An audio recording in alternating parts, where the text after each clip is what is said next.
हमें बताना ना पड़े मैं मुहिब्बे रसूल हूं, इश्तिहार पे लिखवाना ना पड़े मैं आशिक़े मुस्तफा हूं, मुझे मस्जिदों में चंदे दे के बताना ना पड़े मैं बड़ा सखी हूं।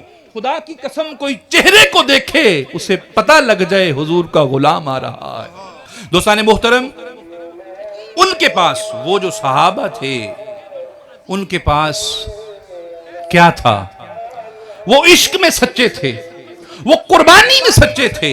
अगर हुजूर आवाज देते थे वो पीछे नहीं देखते थे।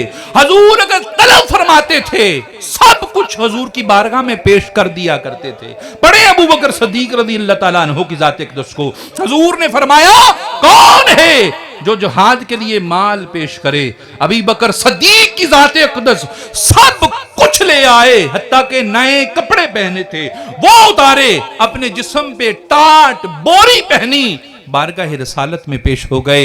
हुजूर ने पूछा है अबू बकर घर के लिए क्या छोड़ा है? अर्ज की या रसूलुल्लाह अल्लाह और उसके रसूल छोड़ा है। उनके इश्तिहार नहीं छपते थे, फ्लेक्सिस नहीं लगती थी, स्टेटस नहीं बनते थे, व्हाट्सएप के ऊपर कोई ऐसा मामला नहीं चलता था, फेसबुक के ऊपर कोई ऐसे स्टेटस नहीं चढ़ते थे, उनके यूट्यूब के ऊपर कोई चैनल नहीं थे। खुदा की कसम उनके रुख अनवर की कोई तरफ देखता था पहचान जाता था मुस्तफा का गुलाम है।